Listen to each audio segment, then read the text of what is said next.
This conference will now be recorded. Yeah. So basically, in the previous demo session, I was explaining the features, capabilities of AppDynamics that we are going to cover. That is basically the course content. Whatever the things that we plan to cover, that was the thing we explained. So basically, we'll go on with our first topic. Yeah. So what are APM tools? I explained pretty much in the previous demo session itself. Basically, APM tools are nothing but your application performance monitoring or application performance management tool. Okay, why I'm saying management tool nowadays? These APM tools are pretty much they are using for some kind of a management activity also. It is not only monitoring, some kind of a management activity that we are trying to leverage. Okay, traditionally if you talk, like monitoring tools will only provide monitoring data with respect to application infrastructure database, like that it was available like that. But now the entire story changed. It is collecting the data, it is analyzing the information whatever it is able to collect it, and then finally it is providing the observations and recommendation kind of a thing, and sometimes it is providing the findings, and sometimes it is providing some kind of a recovery action also. Say like we wanted to do some kind of a recovery action, say like hitting some HTTP request, or creating some Jira ticket, or some Slack integration, HipChat integration, like that. These management activities also nowadays the APM tools started doing. So that is the reason I'm saying it is doing some kind of a management activity, not only the monitoring activity. But traditionally, if you go and ask someone what is APM tool, they'll say only application performance monitoring. Now it is little doing the management activity, right? That is the reason I'm saying application performance management. Okay.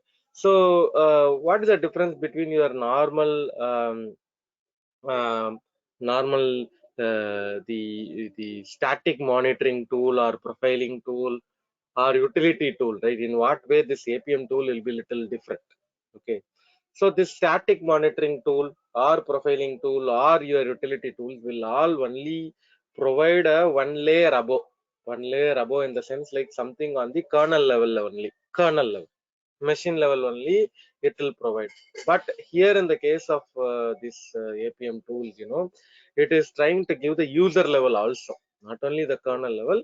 It is trying to provide the metric in the user level also. That's the difference between this other tools and this APM tool. Okay. And APM tool, how it is actually working, very simple. Say I'll draw a picture maybe.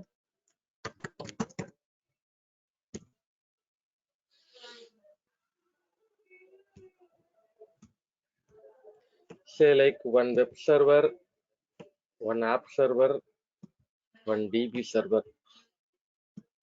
Okay, what AppDynamics is doing, it is configuring a agent with respect to each and every servers. Okay, it may be Java agent, .NET agent, Perl, Python, whatever. Okay, even the machine agent, database agent, whatever you call it. Okay, so agent will be sitting in your respective servers.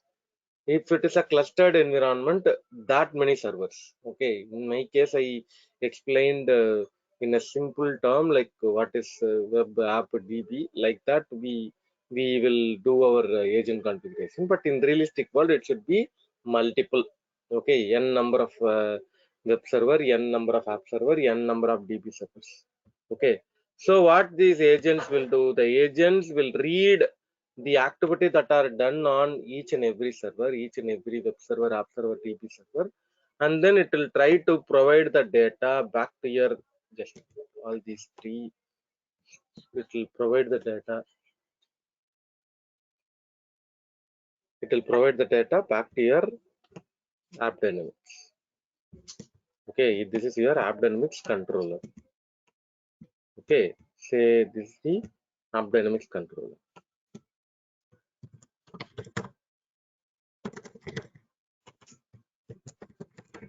Your front end basically. Okay, basically it is your front end, your UI. Okay, so basically I'll explain the architecture and all. For now, I'm giving a very high level understanding. So all these servers through the agents, it is reporting the data back to your AppDynamics controller. That is the one I'm showing you right now. This is the controller. This is a URL, UI front end. Basically, here is the one we are going to see all your data collected from the agents. Okay, I'll take a pass here. Anybody have any question? Please ask me.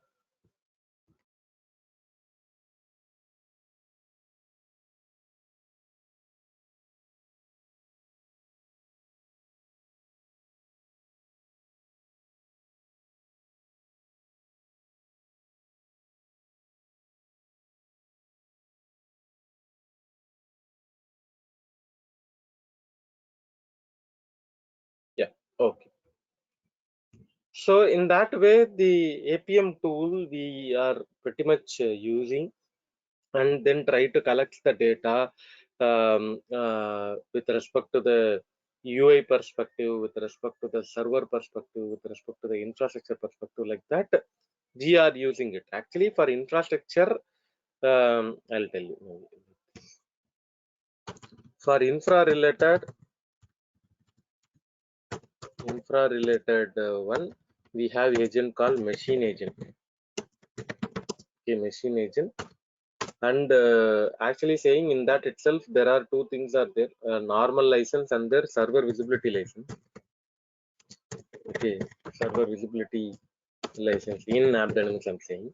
Okay, in AppDynamics, normal license and then server visibility license. So in order to have a very detailed learning of your infrastructure, you need to have a server visibility license. And then for database, you have database agent.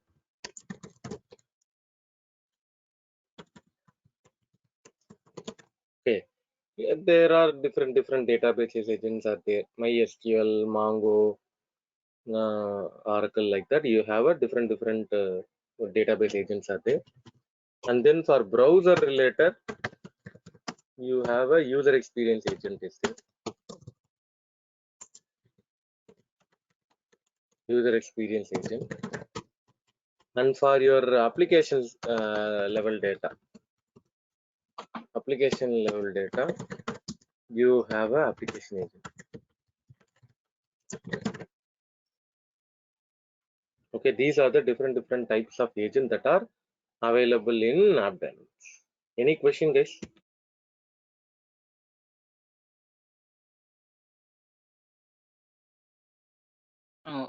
This infra agent that monitors only host host metrics like CPU, memory, GCs and all, or how different is from database agent? It is a CPU, memory, disk, network. That one will be there in the infra agent. Okay, database agent means you are actually saying those who are deploying database agent, right? They don't want the infra agent separately. Okay, got it. Yeah. Yeah, when it comes to the database, hello. Yeah, when it comes to the when it comes to the database, say something. We have a different databases like Oracle, MongoDB, or MySQL SQL Server, or like this. For each and every specific database, we will be having a database agent.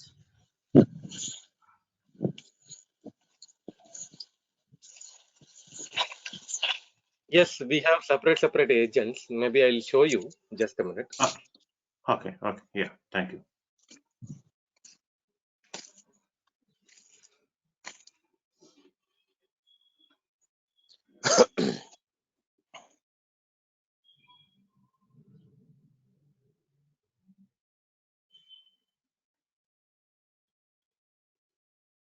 You can see the different types of agents that are available here. Able to see that, Vamsi? Yeah. Thank you.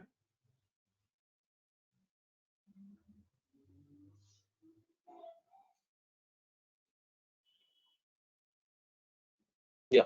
So these are the different types of database agents that are available. You can select it, install it. That is what I started explaining. When you are having a database agent, the database agent by itself, it is having the infrastructure monitoring capability also. So it will do that activity.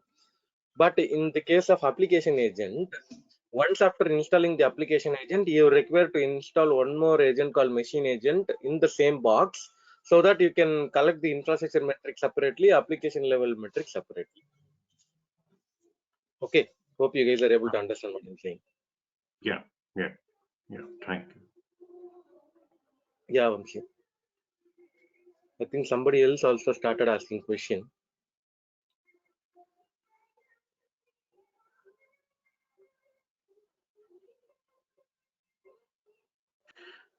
And another thing is, when it comes to the industry, like in AppDynamics, do we have a different kinds of roles, like administrator, system administrator, or like a support specialist, or like this, or a single consultant is going to handle all the roles? Vamsi, it is there in the perspective of certification. In AppDynamics certification, it is there, admin level, professional level, like that. You have a categorization. Similarly, on Okay. the work perspective also, you are only going to maintain AppDynamics, that is admin activity. But you are going to use AppDynamics, that is a professional way of using it. Say like a performance tester who is going to leverage AppDynamics for their regular activity.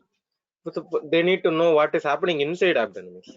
But for the admin, they require only the installation part. They don't want to have the knowledge like what is happening in browser layer, what is happening in database layer, and all. For them, it is immaterial. For the admin, I'm saying. But for the performance testers, performance engineers, or system support people, or developers, or those who are using this application, right? They need to know what is happening in AppDynamics. What is this metric? What this metric is help you to understand. Those level of understanding should be required also. Okay. Say for example, some XYZ client approached us after finishing of your sessions. If the client says that, guys, can you guys implement AppDynamics tool to our business, means are we able, are we in a position to implement AppDynamics? Yeah, that is what our course content itself, Vamsi. How Okay. we designed Thank our you. course content is that like you need to know end-to-end ownership. You should have the end-to-end ownership. You should install, configure, data collected, investigated. Like that only our course content is actually designed, Vamsi. Okay. So, Okay. Thank you very so much. in most of the times, what will happen? That's a mistake everybody will do. They'll only cover installation, they'll not cover debugging part, or they'll only cover debugging part, they will not cover installation part. And if you talk to any person who is already working in AppDynamics, if I ask the questions like how did you do this configuration, they will say no, somebody else did it. I'm only doing the monitoring. Because of that, they will not have the end-to-end exposure. Okay, but in our case, we are trying to cover all the layer in the sense like how to configure the agent, how the data is coming back to your AppDynamics, and then how the investigation is actually happening, how the data reporting will be there, like that, everything will be covered. Yeah. Thank you very much. Yeah. Yeah, Vamsi. And we also provide a sample application. Through that, you are going to learn your things little more detail. Because Sure. I'll tell you, in my personal experience, when I started learning this load runner or JMeter, I personally felt like you need to have little complex application so that you can learn a lot of things in load runner JMeter. Those days, I'm saying. So all the way, whatever you wanted to learn, you should have a sample application. Through that, you can learn a lot of things. So similar thing when I started preparing this course content for AppDynamics session, I felt like First thing is the sample application, so that only I can learn a lot of things.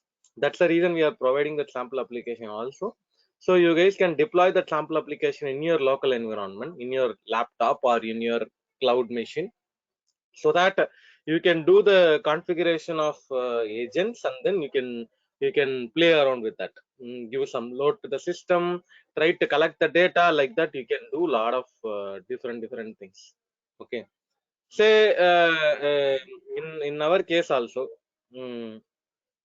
what I did, I installed this. Anyways, in our subsequent sessions, I'll be showing you how to set it up the application, how to set it up the app agent and all. Since it is kind of a demo session only right today, so we'll go on understanding how the data gathering and data collection is actually happening in AppDynamics. That level we'll try to understand it today. Okay, probably in the subsequent session I'll explain how to set it up the application, how to set it up the agent, and then how the data is actually coming to your AppDynamics controller. That level of understanding we can look into. Okay, say like if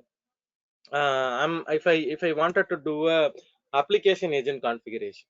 Okay, application agent configuration, which is nothing but your Java application, .NET application, like that. If I wanted to do the configuration example, okay, say if I click create application, and then I'm saying there are two ways it is there. One is automatic way and the other one is manual way. Okay, probably in our subsequent classes I'll explain how it is differentiated. Not much difference in the way you are doing, how it will be differentiated if it is something that automatically done or something that you are trying to manually do.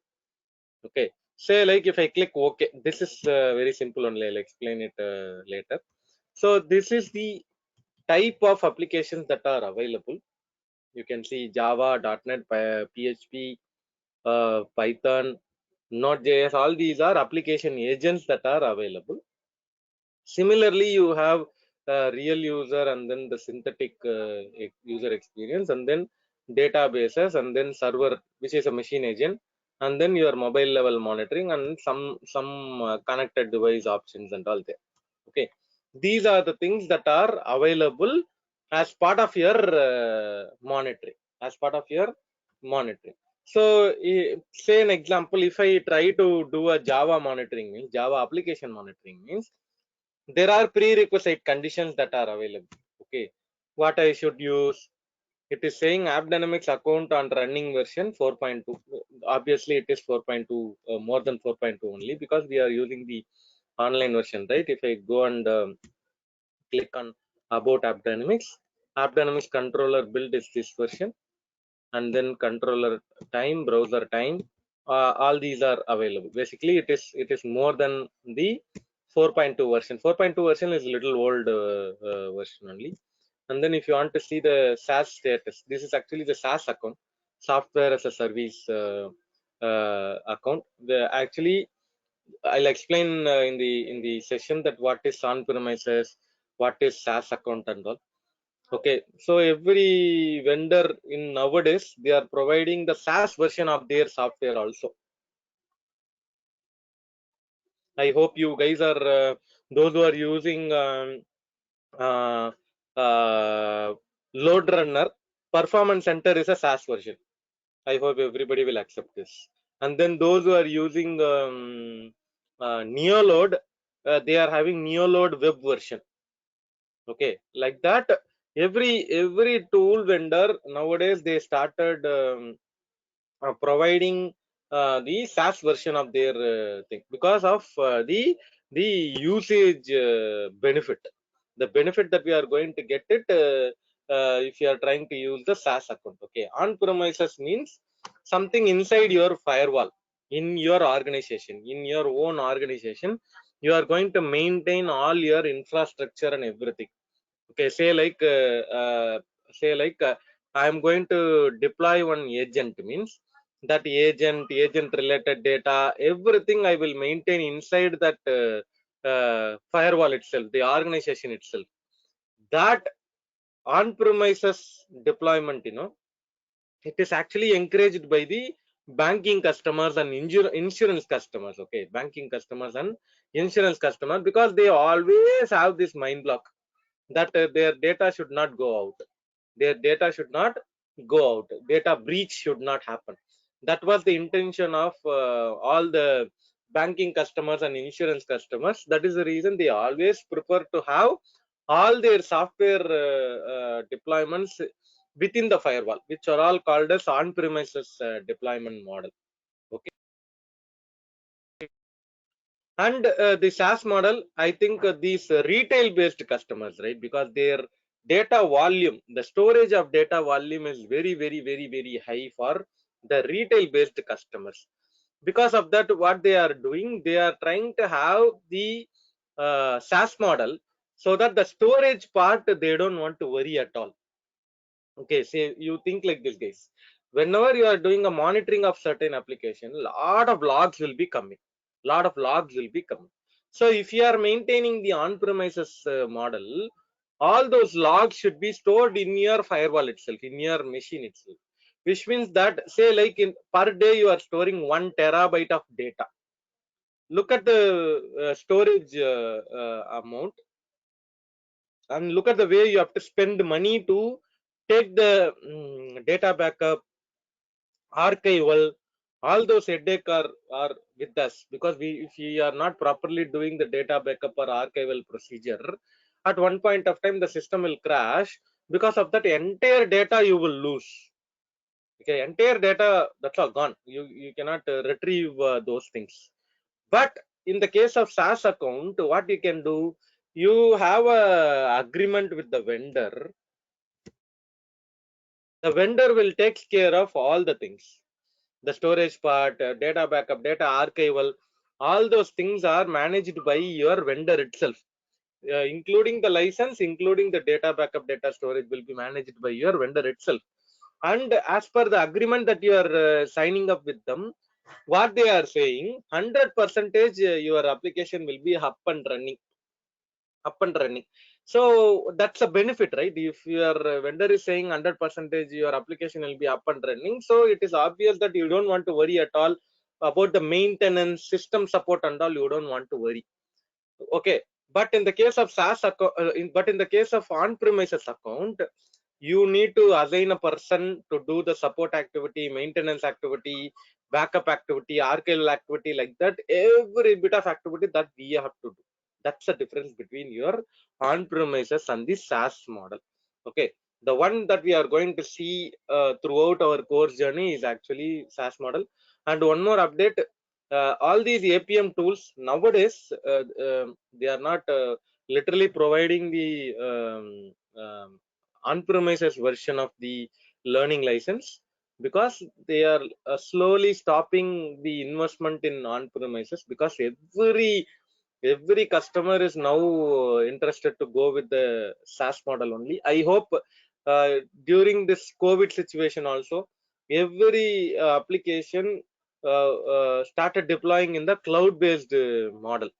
Because of this COVID situation, you cannot go to office, you cannot open your data center. Lot of problems were there, right? Because of that, everybody started using the cloud-based model only. So in that case, your SaaS model will be really, really helpful. That's the reason all the customers, they started migrating to cloud-based infrastructure. So in that case, the APM tools also, they started investing more on SaaS model instead of your on-premises model. That's how we are going to learn the SaaS model of this App Dynamics tool as well. Okay, I'll take a pass here. Anybody have any question, please ask me. So when it comes to the SaaS model as well as the on-premises model, but only the difference is like the installation process, right? We are installing there on-premises servers, right? Only the difference would be at a high level is this, right? Yeah, correct. It is on the installation side. See, what will happen if you are installing it? There are components like controller, event services. Those are all the components. You will install it in the on-premises. At the end of the installation, you will be generated with one URL called controller URL. During the installation, I'm saying on-premises installation. Okay. But in the case Okay. of SaaS model, that end URL will be provided by the AppDynamics team itself. Because they did all the installations and things, they are only providing you the controller URL straight away with username and password. But in the case of on-premises, you are going to install it, set the DB, set your username and password. Finally, one URL will be generated. You are going to use that. That's how in on-premises it is working. Other than that, you will not feel much of a difference. Okay, okay. As you said, you are going to provide one application to us, right? To do a kind of a testing all this.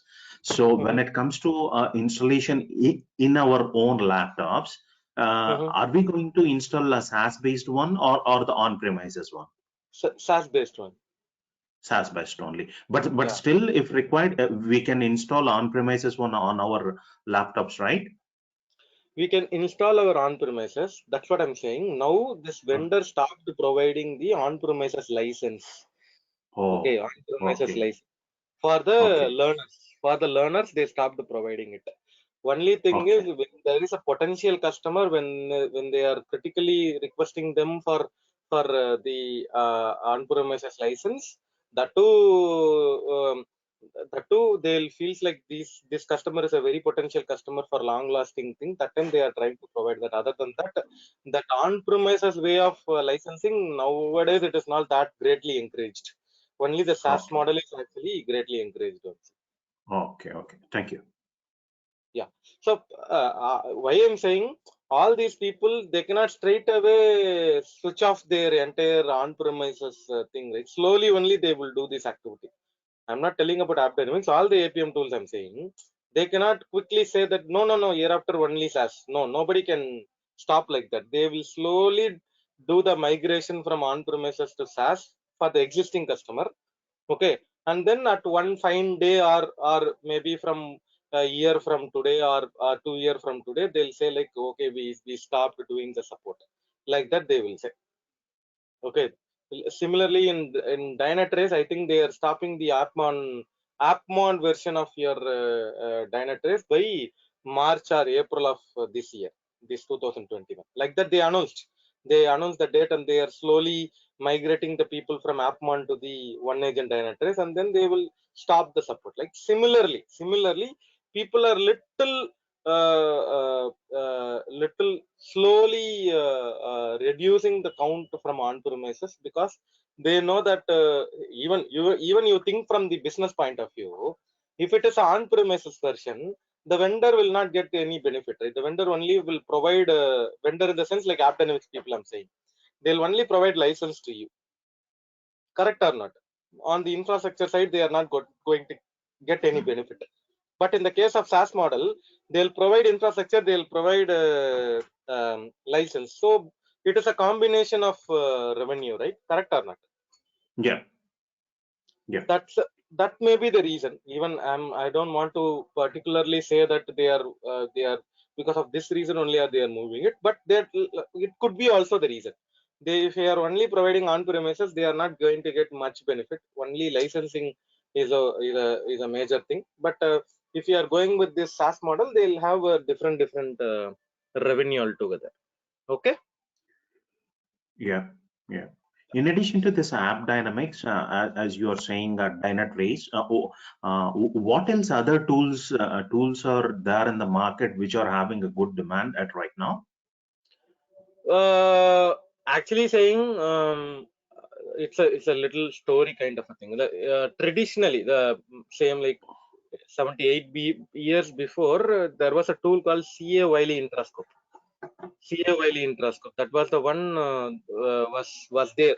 Okay, but that was very early stage. Nobody would have used that also, and that CA Wiley Intrascope is actually changed to CA APM now. Now it is actually called a CA APM. Nowhere it is called as Intrascope or Wiley Intrascope and all. Now it is actually called a CA APM. But after that is actually acquired by CA team, that was not that greatly promoted. But those who are traditionally using it, they are still using it. And the renowned tools may be your Dynatrace, AppDynamics, Neuralink. These three people are renowned tools. Okay, now I would say the maximum customers are using this market share, I'm saying on the market share perspective, your Dynatrace App Dynamics New Relic is a maximum contributor. And apart from that, there are open source APM tools like Pinpoint, Elastic. Those are all the Elasticsearch. Actually, the name is actually Elasticsearch. So these guys are there in the market, but this open source APM tools are there in the very budding stage. They are not that greatly established with respect to all the agents. Java, .NET, Perl, Python kind of an agent support is not there with these people because they are now only growing. They are coming into the market now. But if you ask these other APM tools like this Dynatrace, App Dynamics, New Relic, or CA APM, no, they are very renowned tool and they have wide range of agent support. In that case, these are very famous in the market. Clear, Vamsi? Thank you very much. Yeah, sure.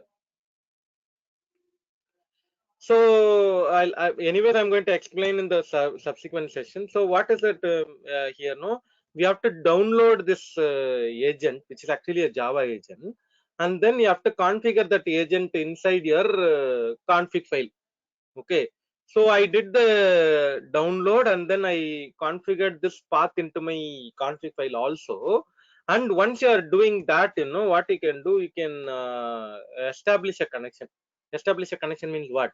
The connection should be established like this. Just a minute.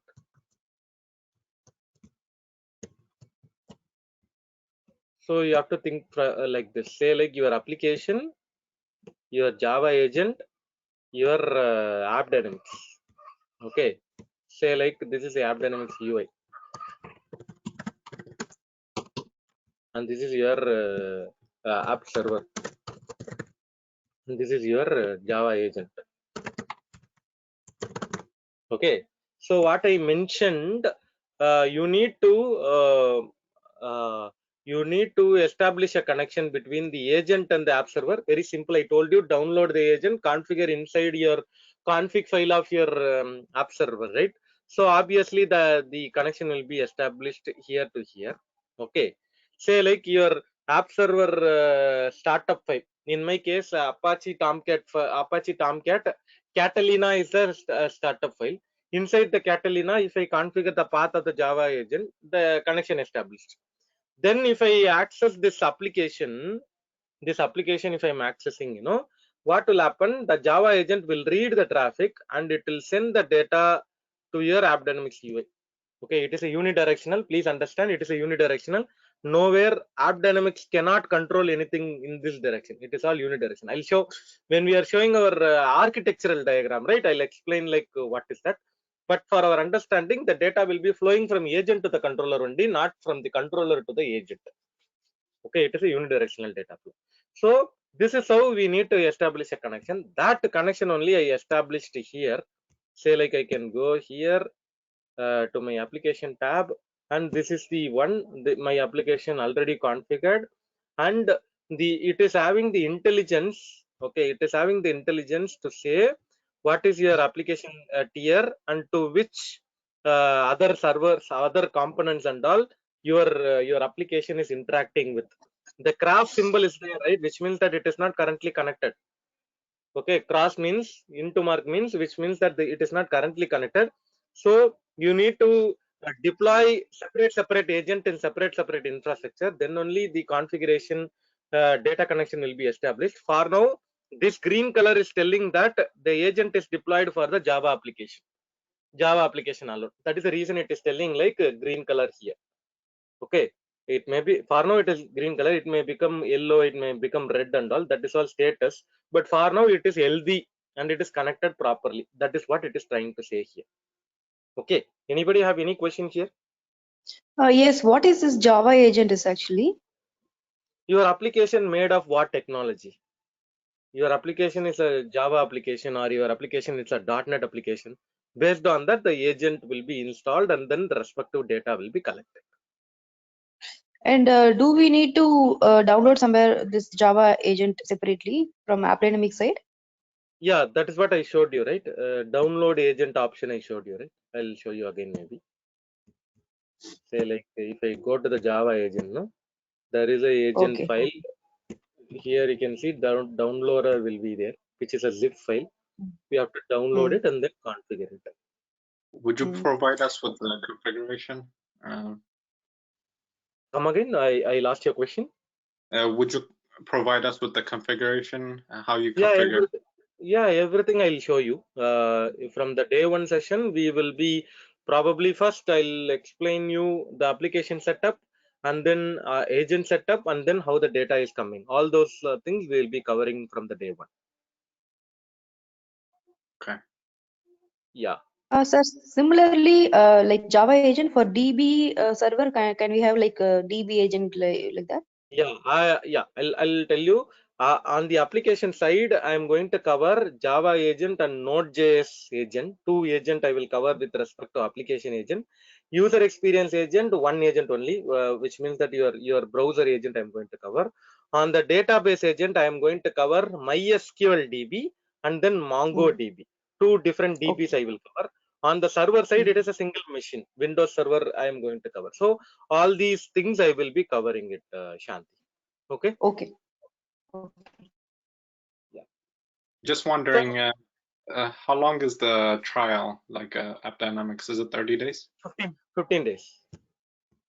Okay, 15 days.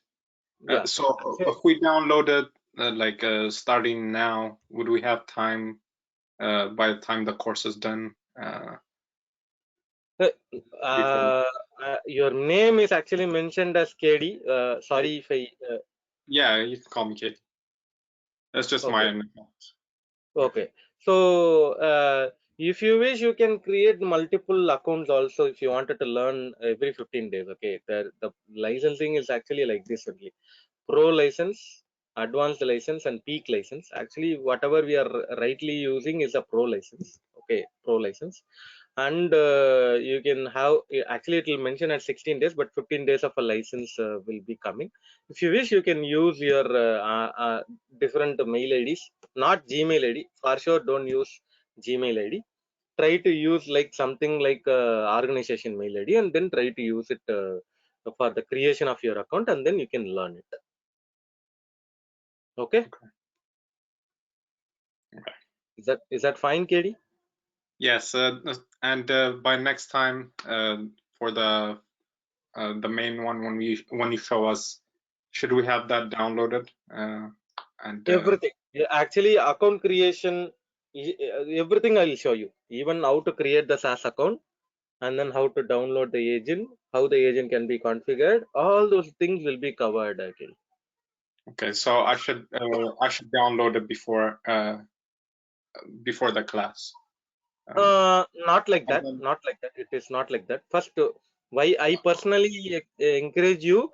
First, I will explain it, and then if you follow it, it'll be a little easy. KD. Okay. Yeah. So, guys, the entire course journey is a practical oriented learning. Okay, nothing like everything. It is not like I'll mute everybody and then I'll cover theoretically and then close the session. No, not like that. All the way at any point of time, if you feel something has to be clarified, you guys can unmute yourself, ask your question, or if you feels like some people will little hesitant to ask whether this question is valid or little silly or something like that, privately you can message it in GoToMeeting chat, so that I'll read and answer your question. So either way, yeah, the thing is, my personal way of doing training is that like it should be a dialogue session, it should not be a monologue session. All the way everybody should understand each and every concept thoroughly, because you are, say, nobody in this training forum will come to your organization and help you. You are the one who has to do standalone all these activity, right? So that's the reason we are covering all these things in a practical way. You can understand it. If you feels like you are having facing any problem, you are going to get it resolved, because it is your money that you are spending for learning, and you need to get the justification for whatever that you are spending. So definitely you should learn to the depth of the capabilities of AppDynamics. That is how we designed this course as well. So If you have any further queries or clarifications or commercial side things that you wanted to discuss, please reach out to Kumar 80199 52427. I'll repeat again, 80199 52427 is Kumar sir number. You can reach out to Kumar sir for further information related to class timing. Is this time only 8 to, sorry, it is, yeah, it is 8 to 9, right? 8 to 9 Indian time, and 15 days of course journey, 15 hours. It is all weekdays course journey that we are going to have it.